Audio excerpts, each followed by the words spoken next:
Hey everybody, so in today's quick tip, we're going to talk about using extract edges in order to create wireframe from surfaces and solids. So let's go ahead and get right into it. The first thing you'll notice is I do have uh, a layer that is active and it's on its own. Okay, something I want to draw attention to is we do have new layer groups.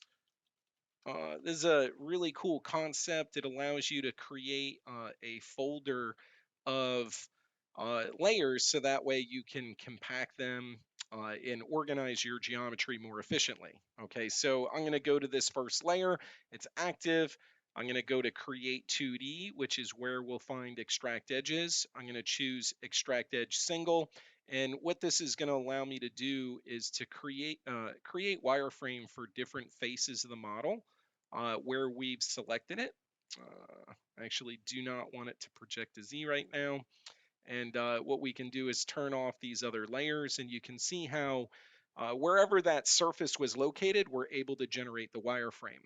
Okay, another thing that you can, or another tool that you can utilize is when creating wireframe from surfaces or solids, you can select the geometry you want to target. So we're going to select these green surfaces here.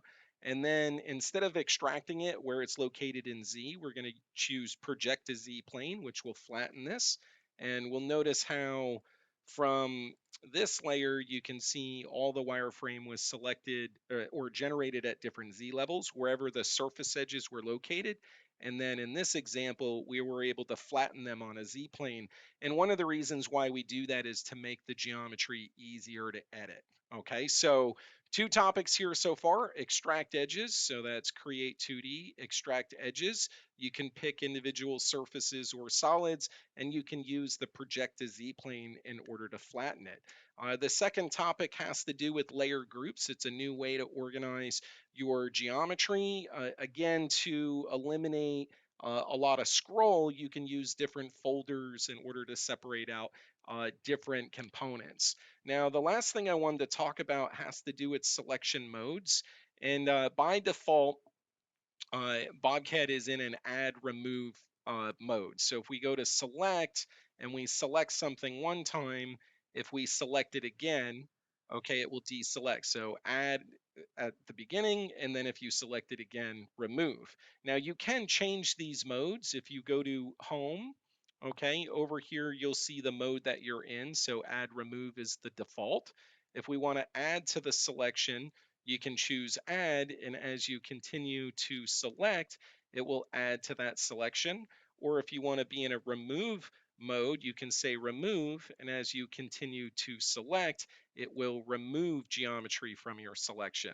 I do find the default add remove to be very useful because you can use it to invert selections. And again, just wanted to make sure that you were aware of the different modes so this way you can use them appropriately.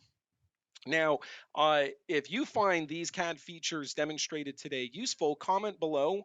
Wherever this video may be posted, there's a comment section, so you can comment there and let me know if you find extract edges with projection useful. Also, if there's any other CAD features that you'd like to see or learn more about, see added to the BobCAD system or that are in BobCAD that you'd like to learn about, also comment that below. Don't forget to sign up for our weekly training events. Every Wednesday we have training from 1 to 3 p.m.